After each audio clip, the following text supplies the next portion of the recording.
1 2 3 4 5 6 7 8 9।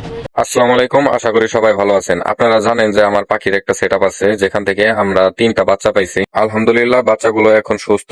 আস্তে আস্তে তাদের ফেদার আসতেছে, কিছুদিনের ভিতরে সারা শরীরে ফেদার এসে পড়বে। তো এখন আমি এই বাচ্চা নিয়ে বাইরে যাচ্ছি, কারণ আমি মনে করি সব সময় যে প্রকৃতির সাথে মিশে থাকা জিনিসগুলোই একটু সতেজ বা একটু প্রফুল্ল থাকে। আপনারা জানেন যে আমার পাখি যেটা উড়ে গেছে, ওই পাখিটাকে নিয়েও আমি এর ভিতরে ছেড়ে দিতাম। যদিও আমার এই 3টা পাখি উড়তে পারে না, মানে ফেদার নাই, তারপরও আমি এখানে নিয়ে আসছি যাতে একটু ভালো লাগে বা একটু হাঁটাচলা করতে পারে, একটু খোলামেলা জায়গা। আলহামদুলিল্লাহ, আমার এই পাখির ছানাগুলো পুরোপুরি ভাবে সুস্থ, আর তারা এই নতুন জায়গায় এসে একটু অবাকই হয়েছে, যদিও তারা এদিক ওদিক ছোটাছুটিও করছে বা দৌড়াদৌড়িও করছে। তো আমার যে আগের পাখিটা ছিল ওই পাখির মতোই হুবহু এই পাখিটা হয়েছে, হলুদ রঙের, আর দেখতে সেম টু সেম লাগে। আমার তো মনে হইতেছে ওইটা হারাই গিয়ে আবার ফেরত আসছে। আলহামদুলিল্লাহ, খুব সুন্দর লাগতেছে এই পাখিগুলো, আর দেখতে যে এত কিউট লাগে। দিনের অনেকটা সময় তাদের সাথে ছিলাম। আমার এই পাখিটা হয়েছে তাদের বাবার মতো, আর ওই যে পাখিটা আছে যেটা হাত দিয়ে তুললাম এখন, এই পাখিটা আগের পাখিটার মতো হয়েছে।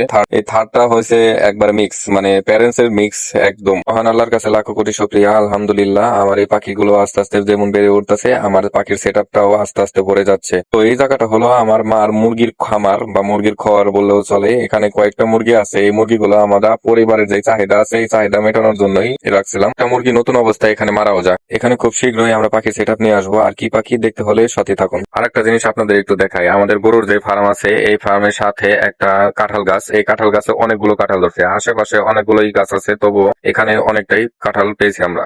1 2 3 4 5 6 7 8 9 10 11 12 13 14 15 16 17 18 19 20 21 22 23 24 25 26 27 28 29 30 31 32 33 34 35 36 37 38 39 40 41 42 43 44 45 46 46 40 48।